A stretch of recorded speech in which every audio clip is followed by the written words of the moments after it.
What's going on, guys? It's Cliffy here. Today we're doing something a little bit different. We're playing in a test match, which is something that we do not normally do. And hopefully today we are going to get both batting and bowling, because our test match record, as we saw just before, is fairly decent. But against a quality attack like the South African attack, I think we will struggle probably just a little bit. And the great Jacques Kallis is coming in bowling to us. What more really could you want? And as I said, the batting may not last very long. We're going to go out there, play aggressive, and, try and get some runs on the board. If things do go well, then we will just do batting in this episode. But we've got a 5-match test series against South Africa, which I'm going to go and try and race through at a fairly decent pace, because we do want to go and get on to, I guess, future series and future tournaments as well.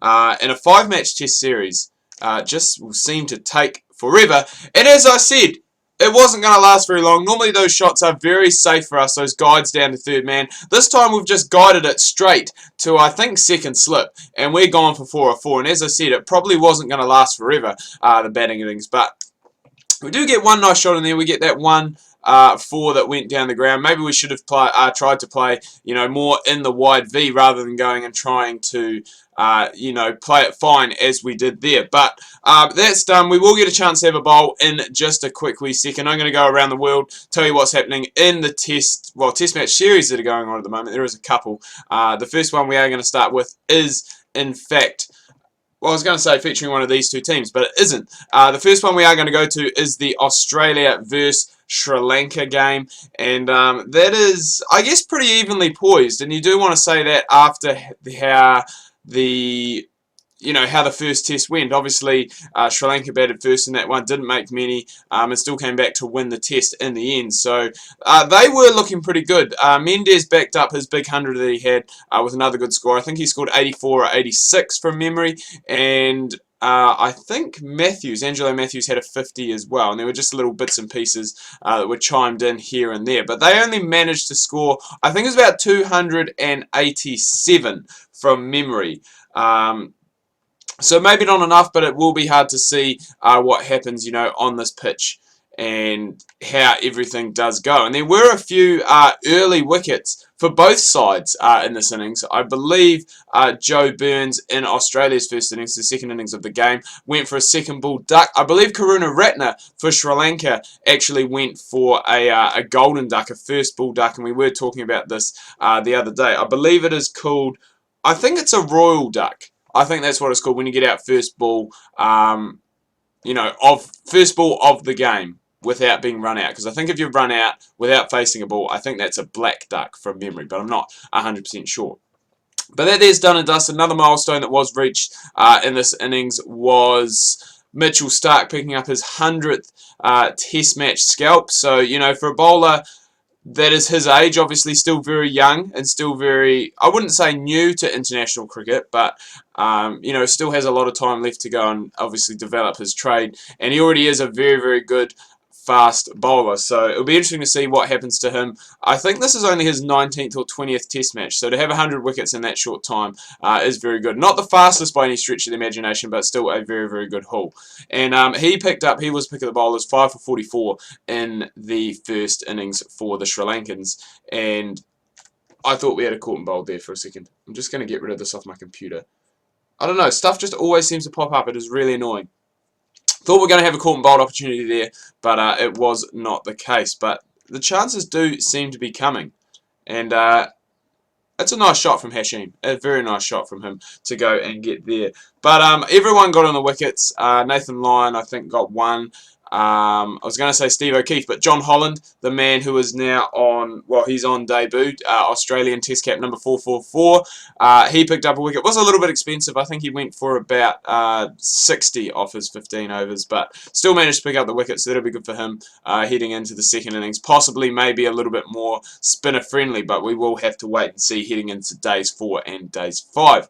So that's done and dusted. Next one is England taking on Pakistan in the third test. I believe it's just a 3-match series. It is tied 1 apiece. So a very, very crucial third game. I'm not sure if there are more games after this. As I said, I do believe it is just a 3-match series. But England started off, you'd say, fairly well. I think they scored 297 from memory in their first at-bat. Joe Root, I know he didn't get many runs. I think Cook got close to 50, and I think there were just little contributions. Moeen Ali surprisingly contributed with the bat. He got a 50 as well. But whether that is going to be enough, I probably don't agree with that statement at all. Pakistan heading into stumps on day 2, 247 for 3. They did lose a wicket very last ball of the game, so it might be for 2, possibly. No, I'm pretty sure they're 3 down. I'm pretty sure that they're 3 down. But between Azharia Ali, who's batting at number 3, and one of their openers, who I can't quite remember his name. I think they put on a very good partnership. The opener scored 82. Ali scored 137. And I believe Muhammad Hafiz, I think, is still playing. I don't think he scored many. A lot of people calling for his head. After a very lean run with the bat. And obviously, he's one of those players who was a very handy all-rounder, but I think he has been banned from bowling. I don't know if he's been cleared yet or not, so it'll be interesting to see what happens with that in the coming months and whether he will be able to keep his place, not only in the test side, but in the limited over side as well, because it seems that Pakistan do have a few good up-and-coming players that are doing well, well, up-and-coming batsmen, I should say, that are doing very well. So that's that done and dusted. And that's all the series. I think at the moment, as I'm recording this video, we do have one of the Caribbean Premier League playoff games. I'm not sure what it is, if it's first versus second, 3v4. They do the format, I wouldn't say weird. They do it in quite a good way where it gives, 1 and 2 a life, and it gives you, I guess it rewards you for finishing that top 2, because if you win that first game, then you can just go straight through to the final, and you do get a little bit more rest, whereas if you finish 3 and 4, you do have to play through a few more games. I think you need to play through 2 games to get to the final rather than just the 1, so that is due to start, as I said, any minute now as I'm recording this. By the time you guys see this video, it is going to be done and dusted completely, so I guess we probably will be able to talk about that possibly on Monday, just how everything went with that game and how everything went with the games over the weekend. Because by the time we get to Monday, we are going to be probably through, by the time I record, we're going to be through 4 days, and it's possibly going to be we'll be through 5 days. I don't know where the Sri Lanka game's at, the Sri Lanka-Australia game.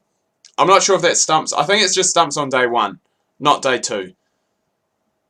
So we'll have the England-Pakistan test to be finished. We will have the Australian and Sri Lanka test on day 5. And we will have the New Zealand-Zimbabwe test on day 2. So New Zealand may wrap it up by that stage, if they were as dominant as they were in the first test match. But apart from that, we're going to probably go through, just run through this last over here, and then look at wrapping things up. Hopefully we can finish with a wicket. We have had a few opportunities. Did get hit for a 6 that last over, so that's gone and bumped our stats up just a little bit. We'll bump our figures up. The RPO has gone up a little bit, but we have had a couple of caught and bowled opportunities that have fallen just short. A couple of outfield catches have been close. Haven't really snuck one through the bat, and we don't seem to be getting too much swing with the ball either, which is a little bit of a shame, because we would really like to go and, if we can get it to swing and get it to move around a bit, it is going to make things a lot easier. But at the moment, just no swing, nothing coming back into Amlar, and he can just shoulder his arms to basically everything, and finally he gets to play one. But we do have one more ball left. As we are coming into this, I'm going to wrap things up here, guys. Do hope you've enjoyed this video. If you have, please remember to leave a like. If you are new, please do subscribe. Make sure you check out my Facebook and Twitter links. That can be found down below in the description. Hope you've had a good week so far. Again, no video on Saturday. I'm sorry, I've been quite busy lately. But Sunday, we're going to have more Cliffy's Champions League coming your guys' way. Make sure you do not miss that.